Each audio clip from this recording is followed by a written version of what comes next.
მოგესალმებით, მივესალმები მაყურებელს, მადლობა მოწვევისათვის. ბუნებრივია ის მთავარი მიზანი არის ეს არის ახალი არჩევნების გამოცხადება და ახალი არჩევნების ჩანიშვნა და ამისკენ მიდის ყველა ეს მოქმედება, რომელსაც ჩვენ ამ დღეებში და მთელი ამ ხნის განმავლობაში ვუყურებდით. ამდენად მათ შორის საბჭოს შექმნა, საბჭოს მოქნილობა, საბჭოს მიერ წარმოდგენილი დოკუმენტები და პრეზიდენტის საქმიანობას და მოქმედებას მიმართულია ამ მიზნისკენ. ჩვენ იმავდროულად ბუნებრივია ყურადღება უნდა გავამახვილოთ იმ გარემოებაზე და იმ ფაქტზე, რომ საქართველოს პრეზიდენტი სალომე ზურაბიშვილი არის ერთადერთი ლეგიტიმური ორგანო, რომელსაც შეუძლია ახლა სახელმწიფოს სახელით საუბარი და ქართველი ხალხის სახელით საუბარი. აქედან გამომდინარე, მის მიერ მიღებული გადაწყვეტილებები, რა თქმა უნდა, ძალიან მნიშვნელოვანია შესასრულებლად და ალბათ ქალბატონი სალომე დარწმუნებული ვარ, ალბათ კი არა, თავად განაცხადებს 29-ში შემდეგი სამომავლო მოქმედების გეგმის შესახებ. დიახ, ხალხტომაია, რა არის როგორ ხედავს თითოეული თქვენ პოლიტიკურ ჯგუფზე მინდა კითხოთ კონკრეტულად, ჩვენ ნახეთ ნიკას გვარამიას განაცხადი ამ შეხვედრის დასრულების შემდეგ, ალბათ ეს შეხვედრები ამ 29-მდე გაგრძელდება, ვნახოთ რა სიტყვიან კიდევ ლიდერები, რა არის თქვენი პოლიტიკური ჯგუფის მიერ ნაჩვენები გზა, ხო? აი ამ მიმართულებით კონკრეტულად, აი იგივე საბჭოს საკითხზე რა შეგიძლიათ რომ თქვათ, რაზე უნდა იმუშაოს კონკრეტულად ამ საბჭომ იმ პირობებში, როდესაც არ არის ხო ხელისუფლების თანხმობა ახალი არჩევნების ჩანიშვნასთან დაკავშირებით და თუ თქვათ ამაზე საბოლოო უარი დადასტურდება, შემდეგ უკვე რა გზები არის ამ პროცესის გასაგრძელებლად, ანუ როგორ უნდა მოხდეს მისვლა ახალი არჩევნების დანიშვნამდე. დიახ, ეს არის მნიშვნელოვანი საკითხი. თქვენ მოგეხსენებათ, რომ საბჭო 8 კაცისგან შედგება, ეს არის პოლიტიკური კოალიციებისგან და პარტიებისგან შემდგარი საბჭო და ცალკე იმოქმედებს არასამთავრობო ორგანიზაციებისაგან და საზოგადოებისაგან შემდგარი. მოქნილია რამდენადაც 8 კაცის შემადგენლობით არის, ანუ ორ-ორი წარმომადგენელი თითოეული პარტიისგან, კოალიციისგან.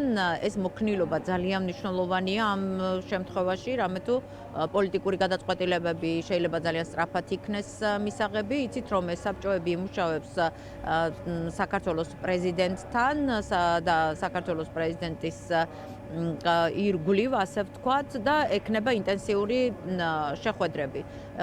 საბჭოს მთავარი ამ შემთხვევაში, აი მაგალითად დღეს რას აკეთებს და რა უნდა გააკეთოს ეს დღეები, საბჭო რა თქმა უნდა ექნება თავისი წესდება, რომელიც ზუსტად იქნება, სადაც ზუსტად იქნება განსაზღვრული რა და როგორ ფუნქციონირებს ეს საბჭო და საბჭოს მიზანია რომ მოამზადოს ის საკითხები, რომელიც აუცილებელი გახდება საიმისოდ, რომ ეფექტურად განხორციელდეს ჩვენი ახალ არჩევნებამდე მისვლა. ჩვენი მიზანია რომ ახალი არჩევნები ნამდვილად იყოს სამართლიანი და თავისუფალი და ბუნებრივია ისეთი საკითხები უნდა მომზადდეს, რომელიც ამის ეფექტურობას უზრუნველყოფს და ჩვენ არ დაგვაბრუნებს 26 ოქტომბრის მდგომარეობაში, როდესაც არჩევნები არ იყო არც სამართლიანი, არც თავისუფალი, დემოკრატიისაგან შორს იყო და საერთოდ ქვეყანამ დემოკრატიისგან უკუსვლა განიცადა. ეხლა რაც შეეხება იმ საკითხს, რომ რა და როგორ გვესახება ან როგორ უნდა იყოს, ბუნებრივია მნიშვნელოვანია, ძალიან მნიშვნელოვანია, რომ იმისათვის, რომ ქართული სახელმწიფო განვითარდეს და გადავიდეს განვითარების დემოკრატიული განვითარების შემდეგ ეტაპზე, ძალიან მნიშვნელოვანია, რომ ქართულმა ოცნებამ და პირველ რიგში, რა თქმა უნდა, ბატონმა ივანიშვილმა, რომელიც მართავს ქართულ ოცნებას და ჩვენ რა თქმა უნდა არ გვაქვს მოლოდინები, რომ ეხლა აქ საკითხს პრემიერ-მინისტრი ან ის პირთა ჯგუფი, რომელიც ბრიფინგზე მართავს და წარმოდგენილია და თავს ხელისუფლებას უწოდებს, ჩვენ ვიცით, რომ ისინი არალეგიტიმური არიან, ვიცით, რომ არალეგიტიმური პარლამენტი ყავს და არალეგიტიმური მთავრობა, გასაგები იურიდიული საფუძვლების გათვალისწინებით ამაზე ახლა არ შევჩერდები. კითხვი უშუალოდ პირდაპირ კითხვის კონტექსტში დავრჩები, რომ ბატონმა ივანიშვილმა უნდა წამოვიდეს და გადმოდგას ნაბიჯი და მან უნდა შეასრულოს ხალხის ნება და ხალხის დაკვეთა. რამე თუ ხელისუფლების წყაროა ხალხი და ხალხი ითხოვს ახალ არჩევნებს. ჩვენ ვიცით, რომ ამ 26 ოქტომბერს ჩატარებული არჩევნების მიმართ და ეს დადასტურდა ეუთო ოდირის დასკვნის შედეგად და არაერთი დაურაცხელი დარღვევების შედეგად, რომ ამ არჩევნებს არ აქვს ნდობა ხალხის მხრიდან და შესაბამისად აი ეს ნდობა რო აღდგეს, აუცილებელია ახალი არჩევნები. ეს უნდა გაითავისოს ქართულმა ოცნებამ, უნდა გაითავისოს და გაითვალისწინოს ბატონმა ივანიშვილმა და ეს იქნება რა თქმა უნდა მნიშვნელოვანი ნაბიჯი და წინ გადადგმული ნაბიჯი ქვეყნის ასე ვთქვათ განვითარებისკენ, დემოკრატიული განვითარებისკენ,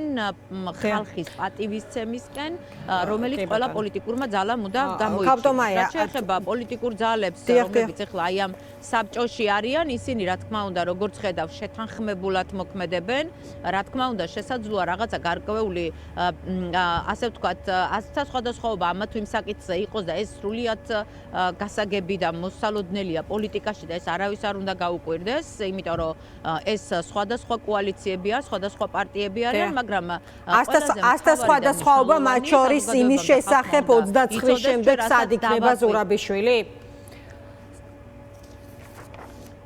არა, უბრალოდ ვიტყვი, აი ლაიტმოტივი მინდა რომ გავაკეთო, რომ მიუხედავად ამ სხვადასხვა შესაძლოა იყოს მეთქი, მე არ გამოყოფ რომელიმეს, იმიტომ რომ ამაზე ახლა რა იმას გამოყოფა ბუნებრივია არ რელევანტური იქნება და რაღაცა იმას დაემგვანება უსაფუძვლო საუბარს. მე ვსაუბრობ, რომ პარტიას შესაძლოა კონდეს ესა თუ ის სხვადასხვა მოსაზრება, მაგრამ თქვენ იცით, რომ პოლიტიკა აუცილებლად კონსენსუსს გულისხმობს, კონსენსუსი მნიშვნელოვანი საჯარო ინტერესის უზრუნველსაყოფად და ასეთი მნიშვნელოვანი საჯარო ინტერესი ამ წუთში, რომელიც ყველა პოლიტიკური გაერთიანების წინაშე და ყველა პარტიის წინაშე და ყველა პოლიტიკოსის წინაშე დგას და ყველა ლიდერის არის ის, რომ ამ ქვეყანას ჭირდება აუცილებლად სამართლიანი, თავისუფალი, დემოკრატიული არჩევნები, რომელიც უნდა ჩაინიშნოს და რაც შეიძლება მალე, რომ ქვეყანა არ ჩამოიშალოს, ეკონომიკა არ ჩამოიშალოს და ჩვენ ამის ნიშნებს უკვე ვხედავთ, რომ ძალიან მძიმე მდგომარეობაშია ბიზნესი, მძიმე მდგომარეობაშია ეკონომიკა და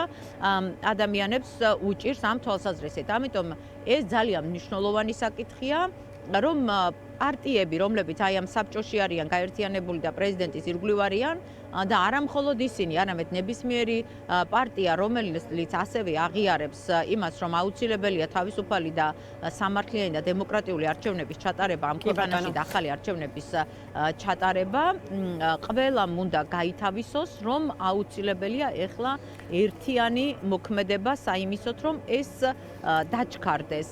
ამიტომ 29 შემდეგ თუ 29-მდე თუ 29 შემდეგ არ იცვლება მიზნისკენ მიმავალი გზა.